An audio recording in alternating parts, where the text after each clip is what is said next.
buenas tardes. Seguimos aquí con la actualidad de los mercados en Negocios Televisión, arrancando ya el espacio de visión global con la mirada puesta al otro lado del charco, en Estados Unidos, también en México.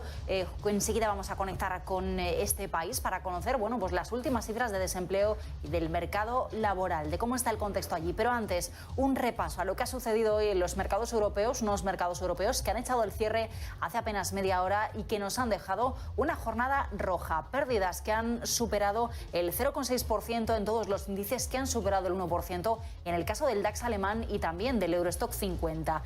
La bolsa de Alemania ha caído ese más de 1% hasta los 15.772 puntos. Descensos también los que hemos visto de más del 1% en el Eurostock 50 al filo de los 4.257 puntos. Caídas para el IBEX 35 que han sido del 0,65% y los 8.781 puntos. Se pierde esa cota psicológica de los 8.800 puntos en una jornada que ha estado marcada por dos referencias en los mercados. Con permiso de la renta variable, hoy ha sido el día de los bonos, tocando máximos de 10 años, el Treasury americano por encima del 1,8%, y también ha sido el día del petróleo, con un Brent de referencia en Europa que ha llegado a superar los $88 el barril, tocando esos máximos de los últimos 7 años, impulsado por el aumento de la demanda disparada en regiones como la asiática, pero sobre todo por esas tensiones geopolíticas que nos hacen mirar a los impedimentos para mantener el nivel de producción en Libia, a la tensión en la frontera de Ucrania con Rusia, pero sobre todo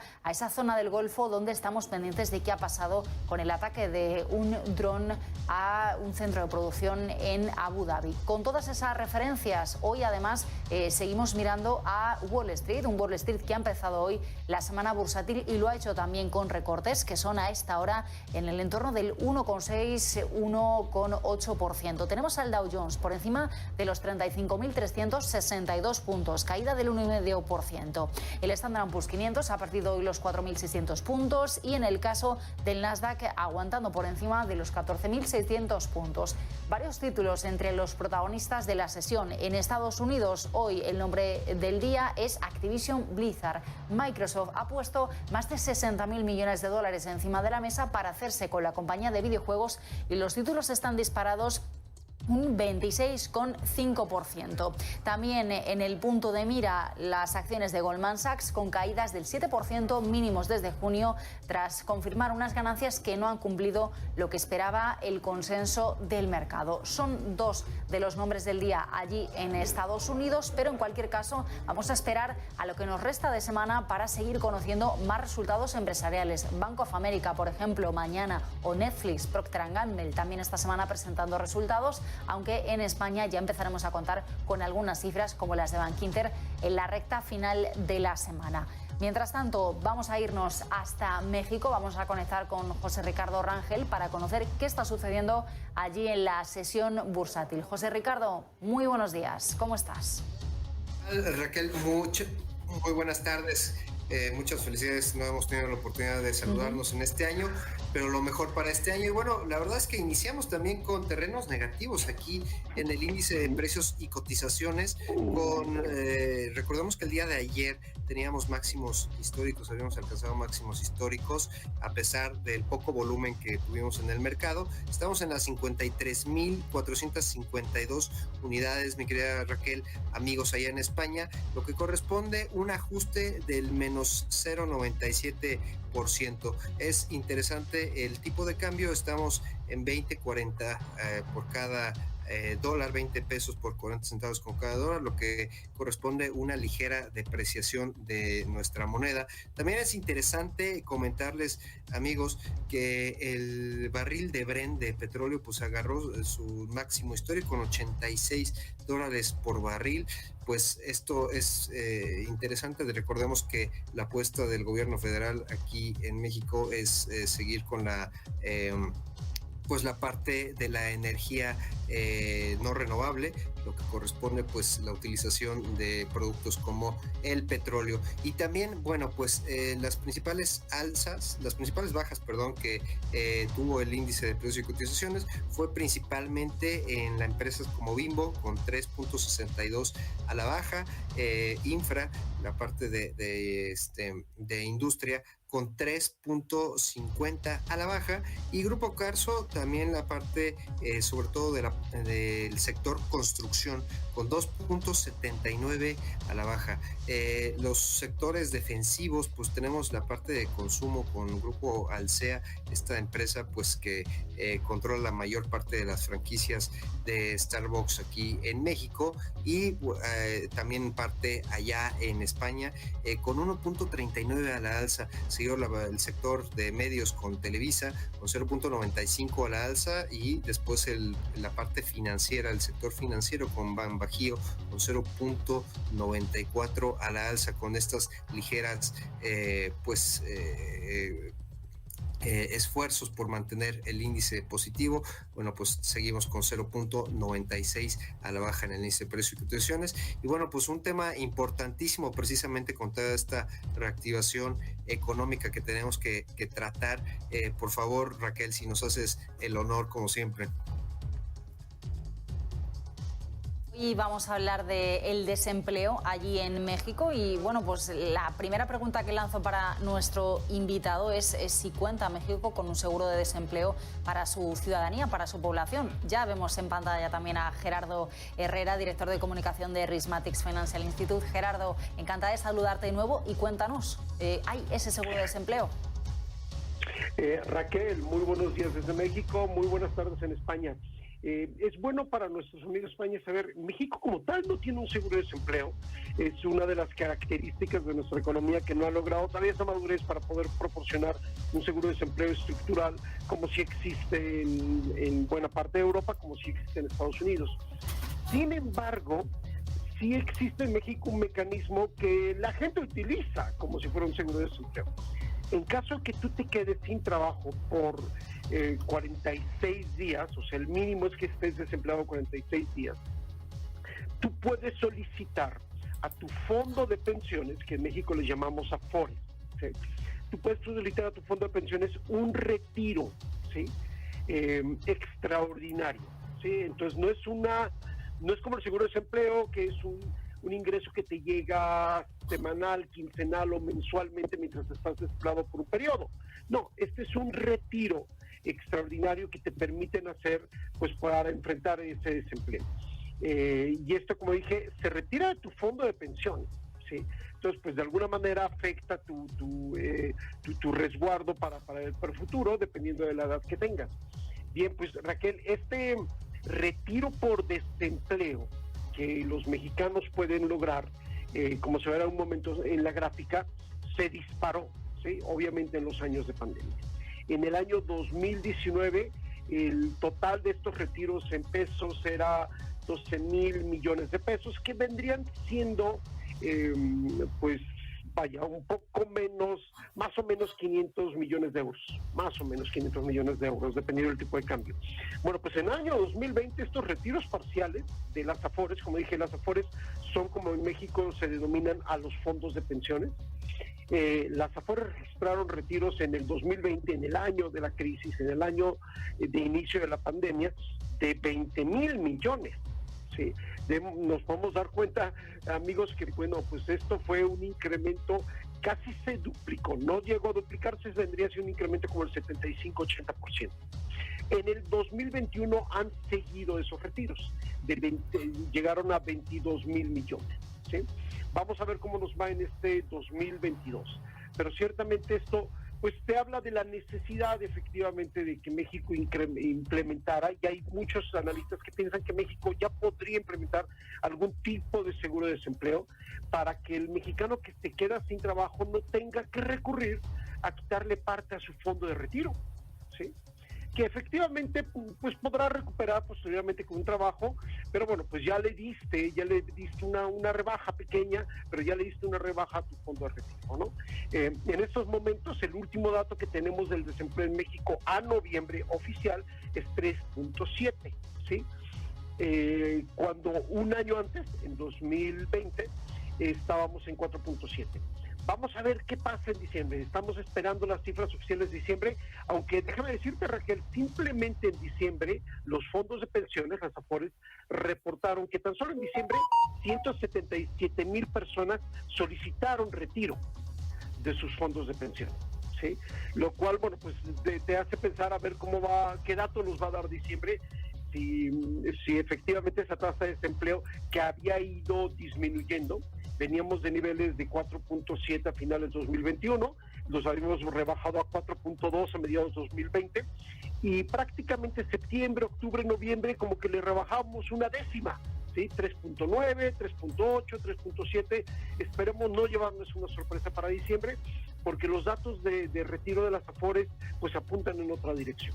Y así la situación del empleo, del desempleo y de un seguro de desempleo en México que no existe, y los mexicanos pues toman de sus ahorros para el retiro. Oye, Gerardo, quería preguntarte precisamente, bueno, con esta propuesta, ¿cuáles serían los mecanismos que se pudieran generar para este seguro exprofeso de desempleo que pudiéramos llegar a tener? ¿Cuáles serían pues ahora sí que las estrategias económicas para poder obtener este seguro? Bueno, pues perfectamente se podría crear un fideicomiso para proporcionar ese seguro de desempleo a la gente que se queda sin trabajo. Cuando un mexicano trabaja, está registrado en el Instituto Mexicano.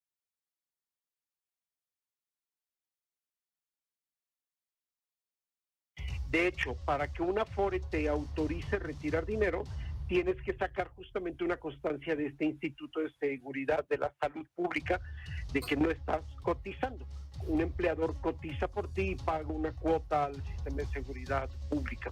Entonces, podría ser el mismo sistema que se utiliza ahorita para solicitar tu retiro extraordinario de las Afores, se podría utilizar para, después de determinados días de desempleado, pues puedes solicitar tú una ayuda, ya no extraordinaria, porque pues obviamente dependiendo de las circunstancias de cada persona, de cuántos dependientes tiene, etcétera, esta ayuda extraordinaria pues a lo mejor te ayuda por meses, o a lo mejor solo te ayuda por semana, ¿sí? Entonces, definitivamente tendríamos que movernos hacia un sistema de seguridad de desempleo como el que se tiene en Europa o en Estados Unidos.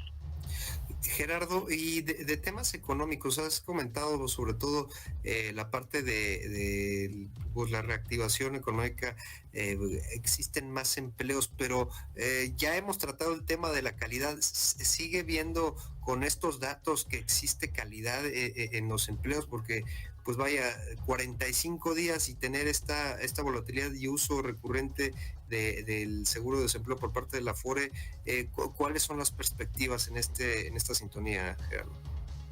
Bien, efectivamente, México no solo tiene que resolver bajar el nivel de desempleo, porque después de todo, si oímos que el desempleo en México está en un 3.7, a ver, no es bajo, pero no es alarmante el nivel de desempleo.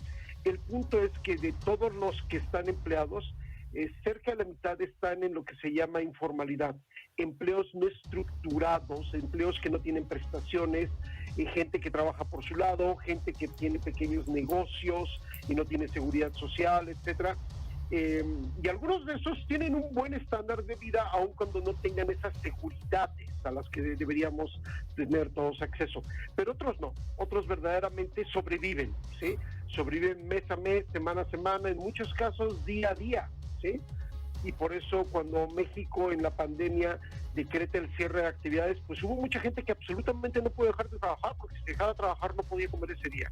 Entonces, definitivamente tenemos que movernos hacia una mayor seguridad del empleo, y que la mayor parte de este empleo sea un empleo formal, con las seguridades y salvaguardas de un empleo de una economía moderna. Y finalmente, Gerardo, ¿cuáles serían los mecanismos? Seguimos ajustando perspectivas de crecimiento económico, sectores que pudieran llegar a dar estos empleos, pues ahora sí, y recuperando precisamente a las personas que han retirado de sus Afores. ¿Cuáles serían los sectores que podríamos ver con más flujo? Bien, muy buena pregunta. México es estructuralmente una economía fundamentalmente industrial manufacturera, orientada al comercio internacional por la integración con Estados Unidos. Buena parte de nuestra planta industrial es parte de las cadenas de suministros de la economía norteamericana. Y en estos momentos sabemos cuánto se ha discutido los problemas de cadena de suministros, qué preocupante este tema ha sido para la planta industrial norteamericana. efectivamente se está llevando a cabo un proceso que muchas compañías americanas, que muchas cadenas de suministros norteamericanas, ante el riesgo de parte de su cadena de suministros pues, en Asia, ¿sí?, están planteándose el famoso nearshoring en vez del offshore. En vez de tener proveedores, plantas surtiéndolos en la Indochina, pues están tratando de moverlos hacia Latinoamérica, y México ahí podría verse muy beneficiado. De hecho, ya se empiezan a ver algunos signos de eso. Tanto los gobiernos norteamericanos como el de México han hablado de esa mayor integración, como si no tuviéramos una fuerte integración ya. Y eso significa entonces que el sector manufacturero podría ser el detonante del crecimiento de empleo. Y el sector manufacturero en general, sobre todo el sector manufacturero orientado a la exportación, es un sector que genera empleos formales. Entonces, esto podría ser una buena noticia. La mayor parte de los empleos de baja calidad se hallan en sector servicios, ¿sí? Entonces, aunque el sector servicios es el segundo sector más importante de la economía, todavía tiene que mejorar, ¿sí? Tiene que modernizarse y ofrecer mejores empleos. Entonces, esperemos que la recuperación norteamericana, aunque no vaya a ser tan fuerte como la del año pasado, jale la mejora en el empleo en México en general y la creación de empleos más modernos, cual corresponde pues, a una economía que después de todo es la 15ª economía del mundo. Gerardo, y disculpa que aproveche tu tiempo, se dio a conocer la cifra la decisión más bien de Citi de deshacerse de la banca empresarial y de consumo aquí en México. Son cerca de 31,000 empleos. ¿Eso afectaría a estas cifras que nos estás proporcionando, Gerardo? Honestamente no lo veo, sobre todo en el corto plazo, porque esa operación podría tardar en realizarse 2 o 3 años, aunque no niego que podríamos ser una sorpresa y tener unos meses una operación, pero en general se estima que podría realizarse en 2 o 3 años, porque Citi es un banco grande. Recordemos que las valuaciones van desde 14,000 millones de dólares hasta hay quien habla de 25,000 millones de dólares, y efectivamente es un banco con 31,000 empleados. No es un banco mal posicionado, ¿sí?, sobre todo en el mercado de consumo. Entonces, es muy probable que quien lo compre quiera mantener esa banca de consumo. Indiscutiblemente, siempre en una adquisición o en una fusión, si fuera con otro banco, pues siempre hay ajustes y hay ajustes de personal. Pero realmente no se espera que veamos eso en los próximos meses. Posiblemente, en caso de eso suceder, podría tardar 2 o 3 años en que viéramos los efectos. Primero tiene que realizarse y concretarse la operación, que como dije podría tardar 2 o 3 años, pues por multitud de cuestiones técnicas, legales, autorización del gobierno, en fin, y un efecto ya en la plantilla de trabajo del banco, pues no lo veremos pronto. Ciertamente, posiblemente no haya más contrataciones, ¿sí? Es posible que paren cualquier plan de crecimiento en estos momentos hasta ver en qué termina la operación. Pero recortes, y sobre todo recortes masivos, no se ven en el horizonte, por lo menos en 2022. Perfecto, Gerardo. Adelante, Raquel. Pues Gerardo, como siempre, muchísimas gracias por acompañarnos. Gerardo Herrera desde Rismatix, y también, como siempre, a José Ricardo Rangel por acompañarnos en este ratito y acercarnos esas realidades y, bueno, pues todo ese contexto interesante que comentabais del mercado laboral también y de la necesidad de avanzar hacia un seguro de desempleo también en México. Muchísimas gracias a los dos. Hasta la próxima. Muchas gracias, Raquel. Un gran saludo a España. Gracias, Raquel. Nos vemos mañana. Bueno, y con este análisis desde México nos despedimos ya, terminamos Visión Global. Les vamos a dejar enseguida, en apenas un ratito, con Mariló Sánchez y con Negocios de Carne y Hueso, que está ya preparándose para venir aquí a las 7 a contarnos, bueno, pues esas historias de emprendedores, de empresarios y todas las novedades que tienen que conocer. Seguimos aquí en Negocios Televisión. Yo les saludo mañana a partir de las 3 de la tarde.